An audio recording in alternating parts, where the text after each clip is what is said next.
Atos capítulo 4, versos 23 ao verso 31.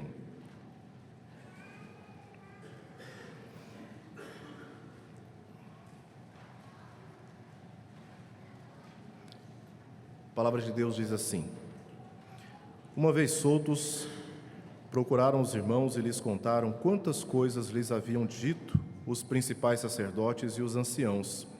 Ouvindo isto, unânimes, levantaram a voz a Deus e disseram: Tu, soberano Senhor, que fizeste o céu, a terra, o mar e tudo o que neles há, que disseste por intermédio do Espírito Santo por boca de Davi, nosso pai, teu servo, por que se enfureceram os gentios e os povos imaginaram coisas vãs? Levantaram-se os reis da terra e as autoridades ajuntaram-se a uma contra o Senhor e contra o seu ungido. Porque verdadeiramente se ajuntaram nessa cidade contra o teu santo servo Jesus, ao qual ungiste, Herodes e Pôncio Pilatos, com gentios e gente de Israel, para fazerem tudo o que a tua mão e o teu propósito predeterminaram. Agora, Senhor, olha para as suas ameaças e concede aos teus servos que anunciem com toda intrepidez a tua palavra, enquanto estendes a mão para fazer curas, sinais e prodígios por intermédio do nome do teu santo servo Jesus. Tendo eles orado, tremeu o lugar onde estavam reunidos. Todos ficaram cheios do Espírito Santo e com intrepidez anunciavam a palavra de Deus. Oremos. Bendito Deus da nossa salvação, aqui estamos na tua presença por causa do teu Filho Jesus. Ele é o nosso mediador, é Ele quem intercede por nós. E nós confessamos ao Senhor a necessidade de compreendermos a tua palavra, de sermos edificados por ela, de sermos santificados, orientados, confrontados. É isso que nós te pedimos nesta hora, Senhor. Atende, ó Pai, a nossa oração, conforme a tua vontade. É aquilo que nós te pedimos, em nome de Jesus. Amém. Irmãos, meu objetivo nesta manhã é falar a respeito da oração na relação com a soberania de Deus. A oração em relação à soberania de Deus. Esse é um dilema teológico familiar comum a quase todos nós. Por que nós devemos orar se Deus é soberano e já determinou todas as coisas? Qual o sentido de orar nesse contexto teológico? Por que nós devemos orar? Bem, nós temos que, diante deste tema, diante desse assunto, termos muito cuidado para não irmos a nenhum dos extremos. O extremo de confessarmos que Deus é soberano, crermos na sua soberania, e então nos esvaziarmos de qualquer responsabilidade pessoal no tocante aos deveres cristãos, já que Deus soberanamente governa todas as coisas e não haverá nada que eu possa fazer que possa mudar os desígnios de Deus. O outro extremo diz exatamente o contrário, que Deus só agirá a partir do momento que eu orar, porque as ações de Deus e as disposições de Deus dependem das minhas orações e das minhas ações. São dois extremos perigosos para a teologia cristã. Temos que ter o cuidado de observar esse tema, observando o seguinte: nenhuma destas posições são absolutamente erradas, equivocadas. Elas, na verdade, são parcialmente verdadeiras. O problema não está naquilo que estas frases afirmam, mas justamente naquilo que essas frases negam. A soberania de Deus não nega a responsabilidade humana na oração. E a responsabilidade humana na oração não nega a soberania de Deus. É muito claro nas Escrituras, nós observamos, por exemplo, quando se trata da soberania de Deus, nós temos diversas passagens que afirmam isso. Por exemplo, o Salmo 103, verso 19, diz o seguinte: que Deus estabeleceu o Senhor o seu trono e o seu reino domina sobre tudo. Também Efésios 1:1 diz o seguinte: que Ele faz todas as coisas conforme o conselho da sua vontade. Não é conforme o conselho da nossa vontade, mas é conforme o conselho da sua vontade. Daniel capítulo 4, verso 35 diz que não há quem lhe possa deter a mão, nem lhe dizer: que fazes? porque Deus soberanamente faz aquilo que Ele deseja fazer e ninguém pode alterar isso. Mas, por outro lado, no tocante às orações, nós observamos também a responsabilidade humana diante dessa verdade da Escritura. Por exemplo, em Mateus capítulo 7, verso 7 ao verso 8, diz: pedi e dar-se-vos-á, buscai e achareis, batei e abrir-se-vos-á, pois todo o que pede recebe, o que busca encontra, o que bate, abrir-se-lhe-á. Veja como a responsabilidade humana está sendo enfatizada nesta passagem. Em Tiago 4,2 diz: nada tendes porque não pedis. Então a possibilidade de termos é mediante oração. Em Tiago ainda, capítulo 5, verso 16, nós lemos: orai uns pelos outros, para serdes curados. Muito pode, por sua eficácia, a súplica do justo. Veja que há passagens nas Escrituras que afirmam claramente a soberania de Deus e há passagens nas Escrituras que afirmam claramente a responsabilidade do homem em relação à oração. O próprio apóstolo Paulo, praticamente em todas as suas epístolas, ele pede oração para si e inclusive ora a favor dos seus destinatários. Nós lemos, por exemplo, em Romanos capítulo 10, verso 1, o apóstolo Paulo orando a favor da salvação dos gentios, ele se chegando a Deus em oração, pedindo para que os gentios fossem salvos. Ele disse: irmãos, a boa vontade do meu coração e a minha súplica a Deus a favor deles são para que sejam salvos. Veja que a soberania de Deus não tira de nós a responsabilidade da oração. E essa passagem que nós lemos em Atos capítulo 4, versos 23 ao verso 31, vai nos mostrar exatamente esta relação da soberania de Deus com a responsabilidade de orarmos. Nós não podemos olhar para a soberania de Deus e encontrarmos motivo para desestimularmos as orações. Então, olhando aqui para o nosso contexto, a partir do capítulo 3, verso 1, ali, após testemunhar a cura de um coxo de nascença, o povo se encheu de admiração, é o que diz o verso 10. O povo se encheu de admiração e reconheceram ser ele o mesmo que esmolava, assentado à porta formosa do templo, e se encheram de admiração e assombro por isso que lhe acontecera. E essa admiração não foi uma admiração apenas pela cura daquele coxo de nascença que se encontrava na porta do templo, quando os apóstolos, especialmente Pedro e João, estavam indo ali para orar. Essa foi uma admiração destinada aos próprios apóstolos. Por isso, eles imediatamente negaram, versos 12 e o verso 16, que aquilo que havia acontecido não foi por mérito deles, mas foi pelo mérito do Senhor. Verso 12 diz assim: à vista disso, Pedro se dirigiu ao povo dizendo: israelitas, por que vos maravilhais disto? Ou por que fitais os olhos em nós, como se pelo nosso próprio poder ou piedade o tivéssemos feito andar? Não fomos nós quem fizemos tal maravilha. Olha o que diz o verso 16: pela fé, em nome de Jesus, é que este mesmo nome fortaleceu a este homem, que agora vedes e reconheceis. Sim, a fé que vem por meio de Jesus, deu a este saúde perfeita na presença de todos vós.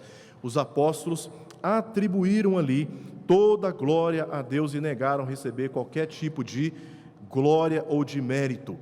E no meio disso tudo, eles então, especialmente Pedro, faz um sermão, uma pregação, expondo não apenas a glória que pertencia a Deus deste feito, mas também os exorta ao arrependimento, mostrando que Cristo havia sido rejeitado, e assim eles denunciaram o pecado daquele povo nos versos 13 ao verso 15.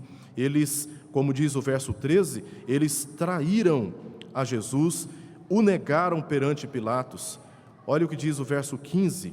No verso 15, eles disseram que o povo havia matado o autor da vida, a quem Deus ressuscitou dentre os mortos, do que nós, os apóstolos, foram testemunhas. E é por isso, diante dessa denúncia do pecado, eles apelaram ao arrependimento, versos 17 ao verso 19. Verso 19 diz: arrependei-vos, pois, e convertei-vos, para serem cancelados os vossos pecados. Esse foi o contexto. Eles Deram glória a Deus pelo feito, confrontaram os pecados daquele povo que não reconhecia, que mais uma vez estava deixando de reconhecer a glória de Deus, e aqui então eles apelaram para o arrependimento. Diz o capítulo 4, versos 1 ao verso 3, depois de ouvirem isso que eles haviam pregado, os sacerdotes, o capitão do templo e os saduceus foram tomados por um ressentimento, verso 2, por terem ensinado exatamente a respeito de Jesus. E o que eles fizeram? Mandaram prendê-lo, é o que diz aí no verso 3, mandaram prender os apóstolos, os colocando num cárcere. No dia seguinte, verso 5, reuniu-se um número maior de autoridades. Diz o verso 5, as autoridades, os anciãos, os escribas, com o sumo sacerdote Anás, Caifás, João, Alexandre e todos os que eram da linhagem do sumo sacerdote. O que eles fizeram? Chamaram os apóstolos, verso 7, e os confrontaram. E depois dessa confrontação, Pedro, cheio do Espírito Santo, com ousadia, respondeu aquilo que estava acontecendo e mais uma vez deu glória a Deus, confrontou-os nos seus muitos pecados. Eles, no verso 15, foram mandados ser retirados do sinédrio. Eles estavam no sinédrio, retirem, e eles mais uma vez discutiram o assunto. Verso 15. No verso 18, eles foram novamente apresentados diante das autoridades e ali ouviram claramente que não podiam deixar de testemunhar das coisas que viram e ouviram. É o que diz o verso 20. Os eventos a seguir, dos versos 23 ao verso 31, nos mostram como a oração esteve e sempre está relacionada com a soberania de Deus no meio de todos esses eventos que nós acabamos de observar aqui.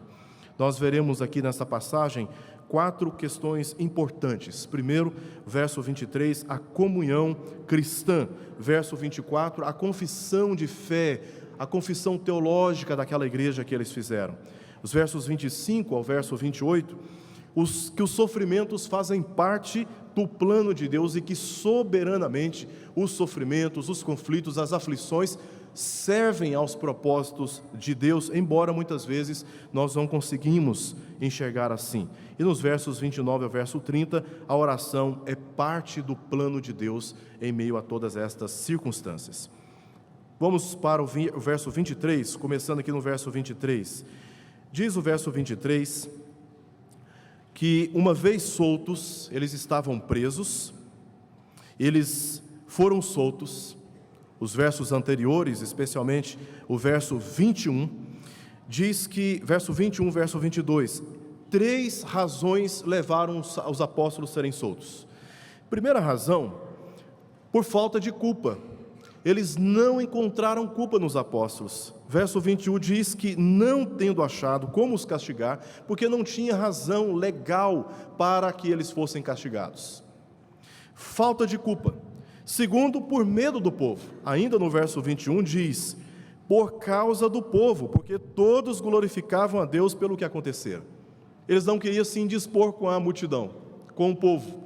Então eles, primeiro, não encontraram culpa naqueles apóstolos. Segundo, eles negaram castigá-los por medo do povo. E em terceiro lugar, verso 22, aquele que havia sido operado este sinal, este milagre, tinha mais de 40 anos.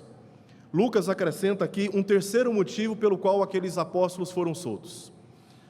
Foram mais de 40 anos de testemunho daquele homem na porta do templo com um problema de nascença.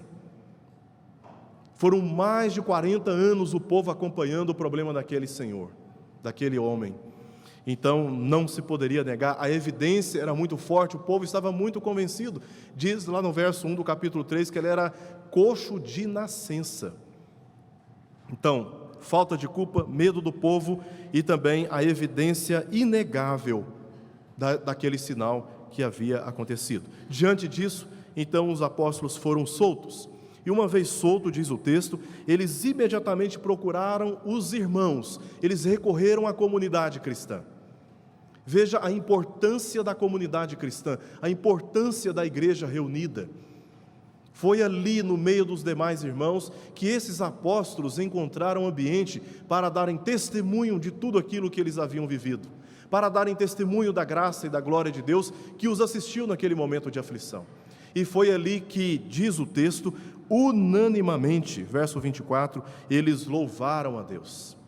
Porque este é o valor da comunidade. As bênçãos que nós recebemos da parte de Deus devem ser compartilhadas, devem ser experimentadas por todos nós, alegrar com aqueles que se alegram, bem como a tristeza, a aflição, a dor, que muitas vezes nós sentimos, também devem ser compartilhadas, porque nem sempre conseguimos carregar sozinhos o peso dos sofrimentos que nos acometem. E os apóstolos entendiam muito bem isso. Uma vez soltos, eles procuraram imediatamente os demais irmãos, e diz o texto que eles contaram quantas coisas lhe haviam dito os principais sacerdotes e anciãos. Eu fico imaginando esse testemunho aqui que os apóstolos deram à igreja, à comunidade cristã ali em Jerusalém. As autoridades foram de um lado, foram de outro lado, e no final chegaram à conclusão que eles não tinham culpa. Todos os intentos maliciosos, malignos, por trás dessas autoridades, foram desfeitos, foram frustrados. E isso levou, o verso 24, a igreja unanimamente a levantar a voz e dar glória a Deus. E aqui eles fazem uma confissão muito interessante a respeito da fé na pessoa do Senhor. Diz o verso 24 que, ouvindo este testemunho, unânimes, ou seja, o que acontece com um, acontece com todos. É o efeito do corpo, é o resultado da vida no corpo. Quando um sofre, todos sofrem, mas quando um se alegra, todos também se alegram. E aqui, unânimes, unidos, ao invés de se queixarem pelos problemas que os apóstolos já haviam passado, eles na verdade foram louvar a Deus, foram se reunir e engrandecer ao Senhor. Eles levantaram a voz e disseram, olha as afirmações que eles fizeram. Tu, soberano Senhor. Primeira afirmação, eles declararam a soberania de Deus. Eles poderiam ter usado aqui várias outras palavras. Ó grandioso Senhor, ó bondoso Senhor, ó grande libertador.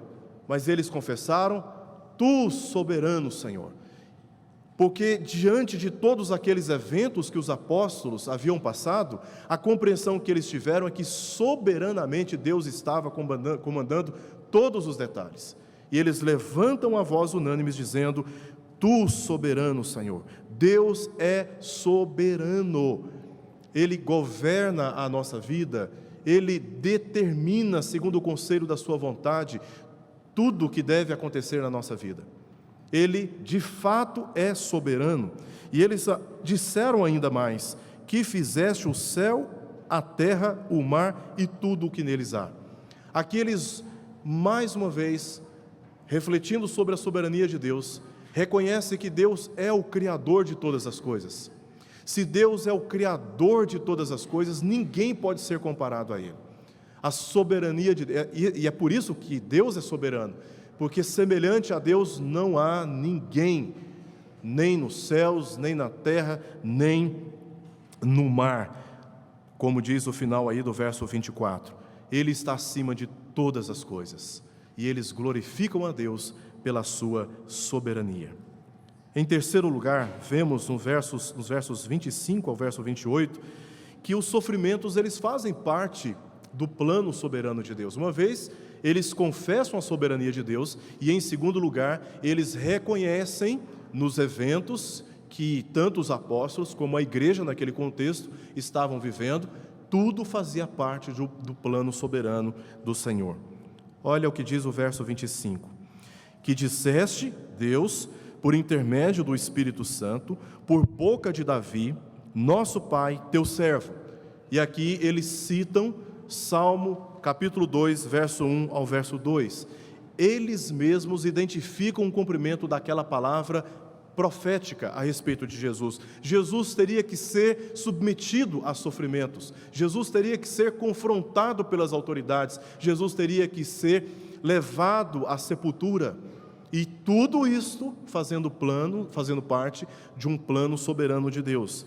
Olha o que diz o final aí do verso 25 ao verso 26, refletindo aqui o Salmo 2, literalmente, verso 1 ao verso 2. Porque se enfureceram os gentios e os povos imaginaram coisas vãs? Levantaram-se os reis da terra e as autoridades ajuntaram-se a uma contra o Senhor e contra o seu ungido. O que está acontecendo aqui é aquilo que também aconteceu com Jesus. As autoridades se enfureceram contra o Senhor, o ungido de Deus, se levantaram contra ele, se opuseram a ele, e desta mesma forma agora se opõem a nós como igreja, aos servos do Senhor, os apóstolos. Verso 24, eles concluem dizendo, e verso 28, porque verdadeiramente se ajuntaram nesta cidade, a cidade de Jerusalém, contra o teu santo servo Jesus, o qual ungiste. Tanto Herodes, que era o rei da Galileia, e aqui se refere a Herodes Antipas, não é o primeiro Herodes, que começou o seu reinado antes da vinda de Cristo, mas Herodes Antipas, o mesmo que levou, por exemplo, João Batista a perder a sua vida, e Pôncio Pilatos, que foi o governador da Judéia. As autoridades são citadas aqui, com gentios e gente de Israel, porque os gentios e gente de Israel se ajuntaram com essas autoridades e todos enfurecidos se opuseram a Cristo, o perseguiram, o levaram a sofrimentos e humilhações e pediram o seu sacrifício. Conclusão da igreja primitiva, verso 28. Tudo isso aconteceu, primeiro, por cumprimento de profecia. Salmo 2, de 1 a verso 2. Segundo lugar, tudo isso aconteceu com Cristo, cumprindo propósito soberano de Deus, que se encontrava além da morte e sofrimento de Jesus. A conclusão, portanto, que a igreja primitiva chega está no verso 28. Para fazerem, se referindo aqui às autoridades e ao povo que se levantaram contra Jesus, para fazerem tudo o que a tua mão e o teu propósito pré-determinaram. Qual é a confissão da igreja primitiva? Que Deus é soberano e que soberanamente conduziu a história para aqueles fins, a fim de ter o seu nome glorificado. Esse é o contexto. As multidões, admiradas pela cura do coxo de nascença, atribuíram esse favor aos apóstolos. Os apóstolos negaram, não fomos nós, mas foi aquele que vocês mataram. Primeiro eles advertiram as multidões, depois as autoridades. Vocês estão deixando de dar glória a Deus. É o que ele vai dizer, por exemplo, no verso 12 do capítulo 4. E não há salvação em nenhum outro nome, porque debaixo do céu não existe nenhum outro nome dado entre os homens, pelo qual importa que sejamos salvos. Ao verem a intrepidez de Pedro e João, sabendo que eram homens iletrados e incultos, admiraram-se e reconheceram que haviam estado com Jesus. As autoridades glorificaram a Jesus aqui, reconhecendo que tudo o que estava acontecendo era resultado da influência e da obra de Deus, de Cristo, do Espírito naqueles dias. Eles reconheceram que tudo o que estava acontecendo estava debaixo da soberana vontade de Deus. E para concluir, os versos 29 e verso 30, nós encontramos agora qual é o lugar da oração diante dos planos soberanos de Deus. Veja como a soberania de Deus não recusa, não nega a responsabilidade de orarmos, bem como a responsabilidade de orarmos não está em conflito com a soberania de Deus, e é isso que nós vemos aqui nos versos finais, versos 29 ao verso 30. Veja só, agora, diante desta confissão de que Deus soberanamente predeterminou tudo o que estava acontecendo, inclusive o afrontamento que os apóstolos sofreram, a prisão dos apóstolos, bem como a sua soltura, tudo foi predeterminado por Deus, em cumprimento da sua vontade. Agora, Senhor, olha, eles estão orando, olha para as suas ameaças, se referindo às ameaças que eles sofreram, porque diz o verso 18, que primeiro ordenaram-lhes que absolutamente não falassem nem ensinassem em nome do Senhor, em nome de Jesus. Depois diz no verso 21 que eles foram ameaçados ainda mais. Foram ameaças firmes, duras. Então os cristãos, aqui no verso 29, está pedindo a Deus em oração: Senhor, olha para as suas ameaças e concede aos teus servos, os apóstolos, que anunciem com toda intrepidez a tua palavra. A ameaça, Senhor, os livre e permita que com toda intrepidez eles continuem anunciando a sua palavra. E no verso 30, enquanto estendes a mão para fazer curas, se referindo aos apóstolos, sinais e prodígios por intermédio do nome do teu santo servo Jesus. Eles oraram, eles buscaram a Deus. E nesta experiência de, teologicamente, elevarem a voz unanimamente, confessando a soberania de Deus, que Deus governa todas as coisas, e ao mesmo tempo se colocando diante dele em oração, pedindo a favor daqueles que pregavam o Evangelho. Olha o que acontece com a igreja no verso 31. Tendo eles orado, tremeu o lugar onde estavam reunidos, e todos, verso 24, eles oraram unânimes, eles foram unidos nos motivos da oração, eles foram unânimes nas palavras da oração, eles foram unânimes ao se alegrarem com os apóstolos, eles foram unânimes em participarem daquelas tensões, e agora unânimes. Verso 31, ficaram todos cheios do Espírito Santo, e o que eles pediram a favor dos apóstolos, eles também receberam. Eles oraram pelos outros e eles mesmos foram alvos da bênção de Deus, porque eles mesmos, com toda intrepidez, no poder do Espírito Santo, cheios do Espírito Santo, anunciavam a palavra de Deus. Nós vemos nesta passagem a importância da comunidade cristã reunida para compartilhar das mesmas tensões que os apóstolos. Nós vemos no verso 24 esta confissão teológica da soberania de Deus, como eles, nos versos 25 ao verso 28, reconheceram que todos os eventos, bons ou ruins, não importa, Deus estava no comando de tudo, Deus estava dirigindo os passos da igreja e dos seus santos servos. E também vemos aqui nos versos finais, 29 ao verso 30, eles, diante desta verdade absoluta da palavra de Deus, que Deus é soberano, eles oraram, pediram a Deus a favor dos apóstolos, e o resultado no verso 21 foi que todos foram cheios do Espírito Santo e com intrepidez anunciavam a palavra do Senhor. Quero concluir trazendo 3 conselhos aqui para todos nós. Primeiro, nós precisamos confiar na vontade soberana de Deus para orar. Se cremos que de fato Deus é soberano, a nossa atitude não é de nos ausentar da oração, não é de nos sentir desmotivados da oração, pelo contrário, exatamente porque cremos que Deus é soberano e governa todas as coisas e que nós não temos poder de alterar os desígnios de Deus, é que nós devemos orar, assim como a igreja fez. Orar, 3 motivos: pelos que pregam a palavra, para que Deus lhes dê ousadia, como aqui os apóstolos falaram. Eles falaram ousadamente ao povo e também falaram ousadamente às autoridades.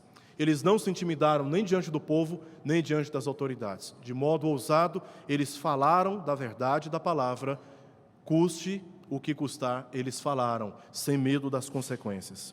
Segundo, orar para que Deus glorifique a seu Filho pelas obras que realizamos, dando-nos forças contra as tentações do orgulho e vanglória. São tentações que nos cercam, de, em dado momento, pensarmos que tudo o que acontece de bom é resultado da nossa inteligência, é resultado das nossas condições, das nossas estruturas, da nossa história, quando, na verdade, soberanamente, todos os benefícios que temos e experimentamos são resultado da graça e da bondade de Deus, não nossa. Devemos sempre atribuir a Deus glória por aquilo que Jesus dispôs a cada um de nós. Se temos comida, se temos casa, se temos família, se temos emprego, se temos roupa para vestir, tudo é obra da graça de Deus. A nossa igreja é obra da graça de Deus, não é resultado de obras humanas. Foi Cristo Jesus quem morreu, ressuscitou ao 3º dia, e foi pela obra soberana de Deus, mediante o sofrimento de Jesus, que a igreja foi constituída. A igreja é obra divina, e é sustentada, portanto, pelo Senhor. E a Ele, portanto, deve ser dado todo o louvor e toda a glória. E por fim, orar para que sejamos cheios do Espírito Santo para também pregarmos a palavra de Deus. Verso 31. Se há algo que nós precisamos pedir a Deus, nesse dia belíssimo que Ele tem nos dado, é que Ele nos encha do Espírito Santo. Uma vez cheios do Espírito Santo, estaremos vazios de nós mesmos. E por isso que no poder do Espírito Santo anunciaremos a palavra do Senhor com ousadia.